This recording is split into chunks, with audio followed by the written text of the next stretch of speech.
क्या कहा था भगवान ने जब वसुदेव जी और देवकी जी ने उनकी स्तुति की थी? भगवान ने कहा था, देवी, स्वयंभू मनवंतर में जब आपका पहला जन्म हुआ था तब आपका नाम पृश्नि था और ये वसुदेव जी सूतपा नाम के प्रजापति थे। आप दोनों के हृदय बहुत ही शुद्ध थे।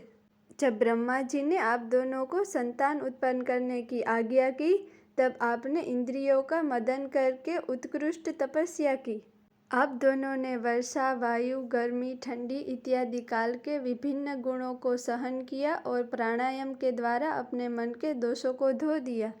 आप दोनों कभी सूखे पत्ते खा लेते और कभी मात्र हवा का ही आहार लेते थे।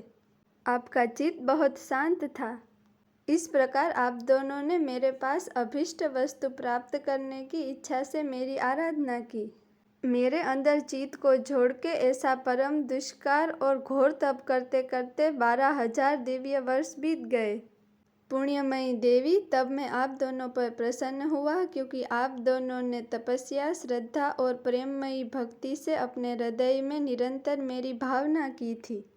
उस समय आप दोनों की अभिलाषा पूरी करने के लिए वरदान देने वालों में से श्रेष्ठ ऐसा मैं आपके सामने प्रकट हुआ। जब मैंने कहा कि तुम्हारी जो इच्छा हो वो मांग लो, तब आप दोनों ने मेरे जैसा पुत्र मांगा। उस समय तक विषय भोगों के साथ आपका कोई संबंध हुआ नहीं था। आपको कोई संतान भी नहीं था। इसलिए मेरी माया से मोहित होकर आप दोनों ने मेरे पास मोक्ष नहीं मांगा। आपको मेरे जैसा पुत्र होने का वरदान मिल गया और मैं वहाँ से अंतर्ध्यान हो गया। अब आपका मनोरथ सफल होने से आप सांसारिक भोग भोगने लगे। मैंने देखा कि संसार में शील, स्वभाव, उदारता तथा अन्य गुणों में मेरे जैसा दूसरा कोई है ही नहीं। इसलिए मैं ही आप दोनों का पुत्र हुआ और उस समय में पृश्नि गर्भ के नाम से प्रसिद्ध हुआ। फिर दूसरे जन्म में आप अदिति हुई और वसुदेव जी कश्यप हुए। तब भी मैं आपका पुत्र हुआ।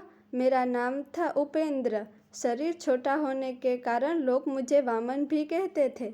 सती देव की आपके ये तीसरे जन्म में भी उसी रूप में फिर मैं आपका पुत्र हुआ हूँ।